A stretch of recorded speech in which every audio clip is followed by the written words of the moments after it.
আসসালামু আলাইকুম। ইফুটবল ২০২৪ আপডেটের পর যতগুলো ফ্রি কার্ড এবং পোটো বক্স যতগুলো বক্স আসছে বা নমিনেটিং বক্স আসছে সবগুলোর কার্ড নিয়ে আমি কথা বলবো এবং কোন কার্ডটা নেবেন সেটাও বলবো। এখান থেকে আপনি যে এই যে শো টাইম কার্ডগুলো আছে এখান থেকে আপনি হোয়াইটকে নেবেন, কারণ হচ্ছে হোয়াইট কেন সেটা আমি দেখাচ্ছি লাস্টের দিকে। আর যারা আর দুটো নিয়েছেন, অন্য যে দুটো আছে হাভার্টস বা ওই যে কার্ডগুলো আছে ওইগুলো যারা নিয়েছেন ওটা যে খারাপ তা না, আমি হোয়াইটকে একটু এগিয়ে রাখবো এই তিনটার ভিতরে, ঠিক আছে। তারপর চলুন আমরা এখান থেকে আগে আমরা নমিনেটিং বক্সটা দেখাই, ঠিক আছে। নমিনেটিং কন্ট্যাক্ট বক্সটা চলো আমরা দেখি। এখান থেকে নমিনেটিং কন্ট্যাক্ট বক্সে সব থেকে এগিয়ে হচ্ছে, আমি দেখাচ্ছি কিমিক হচ্ছে সব থেকে এগিয়ে। দাঁড়াও আমি একটু ঢুকে দেখাচ্ছি কেন এগিয়ে। দেখো চলো আমরা প্লেয়ার ডিটেলসে চলে যাই কিমিকের। তার জন্য ডিটেলসে চলে গেলাম। আচ্ছা, এখন এখান থেকে আর্লি ক্রস, স্পিডিং বুলেট, এখান থেকে দেখো ট্রেনিং ছাড়াই কিন্তু দেখাচ্ছি। লো লফটেড পাসটা অলরেডি কিন্তু 81 আছে, তার মানে এটাকে ট্রেনিং করলে অনেক বেশি লো লফটেড পাস, অর্থাৎ পাসের ক্ষেত্রে কিমিক হচ্ছে বেস্ট। আমি বলবো একে সিএমএফে যদি খেলাও এবং পিন পয়েন্ট ক্রস পাবা, ওয়েটেড পাস পাবা। এই জন্য আমি মনে করি যে এই নমিনেটিং বক্সে সবথেকে সেরা কার্ড হচ্ছে এই কিমিক, ঠিক আছে।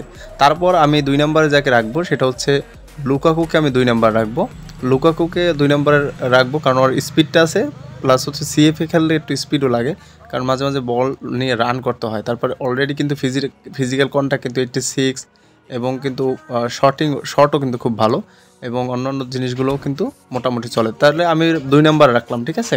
লুকাকুকে আমরা 2 নম্বর রাখবো। তারপর হচ্ছে 3 নম্বর পিপিকে রাখলাম। সিবি কিন্তু অলরেডি সবারই কম বেশি ভালো আছে, তো এখান থেকে 3 নম্বরে সিবি যদি কেউ পছন্দের প্লেয়ার হয়ে থাকে এক্ষেত্রে নিতে পারো। তারপর রাখলাম লুইস সুয়ারেজকে। সুয়ারেজের কার্ডটা একটু বেশি রেটিং দেওয়া উচিত ছিল, যাই হোক এখান থেকে 3 নাম্বার রাখলাম। তারপর বাকি দুইটা, ঠিক আছে। তাহলে নমিনেটিং কন্ট্যাক্ট বক্সে সেরাকে কিমিক, এখান থেকে তুমি কিমিককে চোখ বুঝে নিতে পারো। তারপর হচ্ছে এখান থেকে স্প্যানিশ লিগের যে বক্সটা আছে এখান থেকে যে 20টা প্লেয়ার আছে এখান থেকে আমি রুডিগারকে 1 নম্বরে রাখলাম। আর বাকি দুইটাও তোমরা চাইলে ট্রাই করতে পারো। যেমন হচ্ছে রুডিগারের যদি আমরা ডিটেলস দেখাই, এখান থেকে জাস্ট রুডিগারটাকে দেখাবো। যেহেতু রুডিগার কিন্তু অলরেডি সবাই কম বেশি আছে, এখানে কিন্তু ট্যাকেলিংটা পাবা জোস এবং অ্যাগ্রেশনটাও পাবা, প্লাস হচ্ছে এটার হেডিং আছে, ম্যান মার্কিং আছে, এই জন্য রুডিগার এত ভালো, ঠিক আছে। রুডিগার অলরেডি সবাই আছে, যদি কেউ না থাকে সে যদি রুডিগারকে ট্রাই করার জন্য নিতে পারো, তো এখান থেকে রুডিগারই সেরা। আর এই যে আমাদের ন্যাশনাল জুলাই 2021-2024 যে পোটো বক্সটা আছে এখান থেকে সেরা কে কে, চলো আমরা দেখি।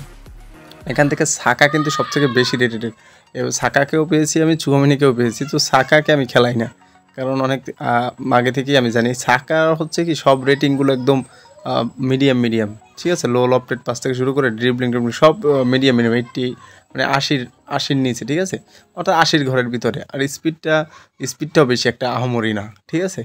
যেভাবে কাট তার তুলনায় কিন্তু এগুলো আমার কাছে ভালো লাগে না।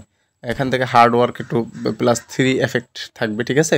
এবং এখান থেকে লুইস ডিয়াস কেউ ট্রাই করতে পারো, লুইস ডিয়াস খুব ভালো একটা কার্ড, এবং নুনো মেন্ডিস এগুলো মোটামুটি চলে। এখান থেকে মার্টিনেসের কথা যদি বলি, মার্টিনেস কিন্তু যে লেভেলের প্লেয়ার তাতে কিন্তু রেটিং অনেক কম দিয়েছে, ঠিক আছে। এখান থেকে জি ক্রেজ ভালো আছে এবং এটাকে অনায়াসে খেলানো যায়, তবে একটু বেশি আরও রাখা উচিত ছিল যে লেভেলের প্লেয়ার। তো এখান থেকে সেভিং +3 আছে, GK low punt, GK long throw, GK penalty saver. এখান থেকে বেস্ট আমি বলবো পেনাল্টি সেইভারের জন্য এমিলিনো মার্টিনেস কিন্তু বেস্ট একটা কার্ড, ঠিক আছে। একটু বেশি রাখা উচিত ছিল, হয়তো কী জন্য রাখে আমি বুঝতে পারতেছি না। যে লেভেলের প্লেয়ার এতে একটু রেটিং বেশি দেওয়া উচিত ছিল। যাই হোক, এটা এই গেল হচ্ছে পোটো বক্সের এইগুলো। আর এগুলো তো অলরেডি এগুলো তো অনেক হাই লেভেলের কার্ড, এগুলো পাওয়াটা খুব মুশকিল। তবুও আমি এখানে 2-3টি স্পিন দিছি, পাইনি, যাই হোক লাক খারাপ। চলো এবার আমি স্কাউটের ভিতরে যাই, একটু অন্য কিছু জিনিস দেখাই তোমাদের। যেমন হচ্ছে এখান থেকে এই হচ্ছে আমার স্কোয়াড। এখান থেকে জাস্ট আমি যদি এই হোয়াইটকে দেখাবো, হোয়াইট কেন সেটা, চলো আমরা হোয়াইটকে দেখি। প্লেয়ার ডিটেলসে চলে গেলাম। তারপর হচ্ছে অফেন্সিভ ফুলব্যাক, যেহেতু আরএমএফেও কিন্তু ওকে খেলানো যায়, যাই হোক ওকে আমি আরবিতে খেলাই। এখন হচ্ছে এখান থেকে লফটেড পাস, এখান থেকে দূর থেকে লফটেড পাস দিলে কোনো মিস নেই, এত ভালো খেলে। এবং এখানে ওর শটের অনেক উন্নত মানের শট করেও, যেমন ক্রসিংয়ের ক্ষেত্রে কিন্তু আমি বলবো এক কথা অসাধারণ, স্পিডও আছে এবং স্ট্যামিনাও 99, এবং ক্রসিংয়ের এফেক্ট +2 অ্যাক্টিভ থাকবে। যেমন হচ্ছে ক্রসিং করলে কিন্তু অনেক জোরের উপর ক্রসিং করে, এই জন্য অনেক ভালো লাগে। আর হেডিং আছে, ওয়েটেড পাস, তারপর edged crossing, man marking, interception এবং ফাইটিং স্পিড সহ আরও অনেকগুলো স্কিল আছে। চাইলে তুমি কিন্তু এখান থেকে স্কিল এডিশনাল স্কিল লাগাতেও পারো, কিন্তু আমি এখান থেকে জাস্ট কেটে হচ্ছে ব্যাকআপ ক্রসিং হিসাবে, যেহেতু আমি ক্রসার প্লেয়ার, আমি সবসময় বেশি ক্রস খেলতে পছন্দ করি।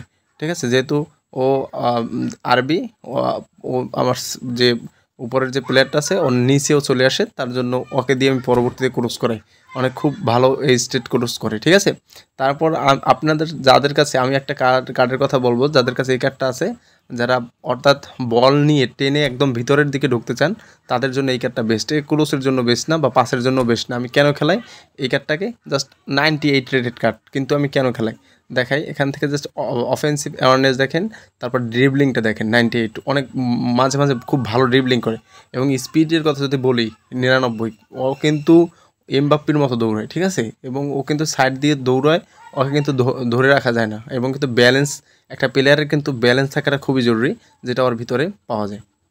ঠিক আছে, এই কার্ডটা আমি তোমাদের একটু ভিডিওর বাইরে গিয়ে একটু দেখালাম, আসলে ভিডিও টপিকটা এটা ছিল না, তবুও দেখালাম। এই কার্ডটা যারা অর্থাৎ বল টেনে কাটিয়ে ভিতরে ঢুকতেছেন, তাদের জন্য একটা বেস্ট একটা কার্ড আমি বলবো, এক কথায় অসাধারণ। এই ছিল ভিডিওটি ভালো লাগলে অবশ্যই চ্যানেলটিকে সাবস্ক্রাইব করে দেবেন। ধন্যবাদ।